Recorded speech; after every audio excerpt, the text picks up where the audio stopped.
Saudara-saudari yang terkasih, selamat pagi berkah dalam. Sudah kita memberi senyum hari ini, Minggu 24 Oktober 2021, Minggu biasa ke-30 dan sekaligus Minggu Misi Sedunia. Kita awali permenungan kita hari ini dengan tanda kemenangan Kristus. Dalam nama Bapa dan Putra dan Roh Kudus. Amin. Permenungan kita hari ini diambil dari Injil Markus bab 10 ayat 46 sampai 52. Saudaraku yang terkasih, hari ini adalah hari Minggu biasa ke-30 yang juga hari Minggu Misi. Kita mendengar kisah Injil tentang seorang buta yang bernama Bartimeus anak Timeus. Ia ingin sekali bertemu dengan Yesus. Namun sayang keinginan itu belum bisa terwujud karena tidak ada yang membantunya. Dengan kondisi fisik yang tidak sempurna itu, ia kesulitan bertemu dengan Yesus. Tapi menariknya, penginjil melukiskan kelebihan Bartimeus. Ia memiliki pendengaran yang tajam. Dikisahkan pada kita dalam Injil, ketika didengarnya yang lewat itu Yesus dari Nazaret, mulailah ia berseru, "Yesus anak Daud, kasihanilah aku." Saudaraku yang terkasih, Bartimeus sudah lama mendengar bagaimana Yesus menyembuhkan orang lumpuh sehingga ia bisa berjalan. Bagaimana Yesus menyembuhkan orang buta serta berbagai keajaiban yang dilakukan Yesus. Meskipun ia tidak melihat, tapi ia percaya bahwa Yesus punya kuasa untuk menyembuhkan termasuk dirinya. Maka ketika Yesus lewat, ia berteriak, "Yesus anak Daud, kasihanilah aku." Walaupun ia dilarang, tapi ia terus berteriak. Ia meyakini bahwa Yesus akan membuat dia bisa melihat. Ia percaya akan kuasa penyembuhan dari Yesus. Dan Yesus menanggapi dengan baik kerinduan Bartimeus untuk bisa melihat. Maka Yesus berhenti dan berkata kepadanya, "Panggillah dia."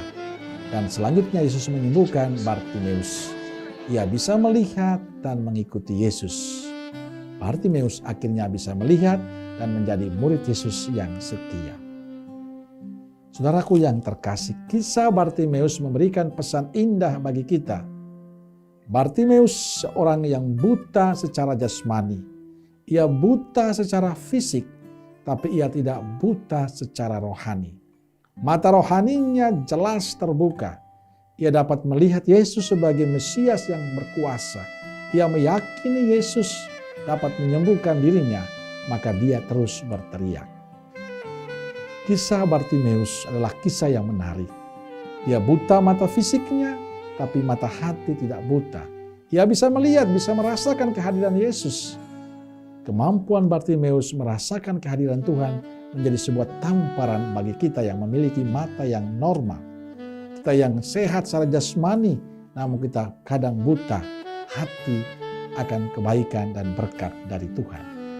Kita buta hati bahwa dalam setiap yang kita punyai, yang kita jalani, yang kita miliki adalah kebaikan Tuhan untuk kita.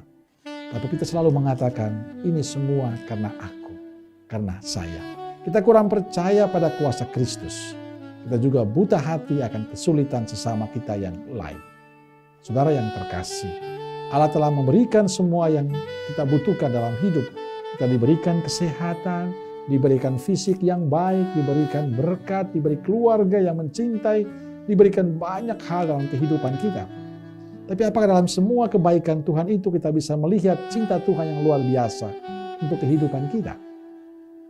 Apa kita menyadari bahwa semuanya itu karena Allah mencintai kita? Saudaraku terkasih, ada 3 hal yang ingin saya ajak kita merenungkan pada hari Minggu Misi ini. Pertama, belajar untuk selalu bersyukur dalam hidup. Syukur karena Tuhan mencintai kita dengan memberikan hal yang indah dalam kehidupan kita. Memberikan fisik yang baik bagi kita. Memberikan kesehatan dan sukacita bagi kita. Maka kita perlu belajar untuk bersyukur, bersyukur, dan bersyukur. Kedua, jangan pernah menyerah bila kita menghadapi kesulitan dan beratnya beban hidup. Masih ada Yesus yang akan selalu siap membantu. Yang penting terus memohon padanya. Bartimeus memberi contoh yang baik untuk kita. Terus datang pada Yesus, terus memohon kepada Yesus, dan Yesus mendengarkan permohonan itu. Kita pun juga harus demikian, selalu percaya akan kuasa dan juga kebaikan Yesus. Yang ketiga, peduli pada sesama. Saat melihat Bartimeus yang mengalami kebutaan fisik, Yesus menyapanya dan membantunya. Yesus peduli dengan kesulitan Bartimeus. Dan kehadiran serta kepedulian Yesus memberi berkat untuk Bartimeus. Ia bisa melihat dan menjadi murid Yesus. Saya yakin kalau kita belajar dari kepedulian Yesus, maka akan ada banyak berkat yang dialami, dirasakan oleh banyak orang. Di sekitar kita banyak orang-orang yang membutuhkan perhatian kita. Dan di sanalah kita diminta untuk peduli, mengulurkan tangan kasih kita untuk sesama yang lain. Saudaraku yang terkasih, kita diberikan berkat yang luar biasa oleh Tuhan. Maka manfaatkanlah berkat itu untuk menjadi berkat bagi sesama yang lain. Amin. Semoga Allah yang Maha Kuasa memberkati saudaraku sekalian, Bapa, Putra, dan Roh Kudus. Amin. Keluarga Kudus Nazaret, doakanlah kami. Amin. Berkah dalam.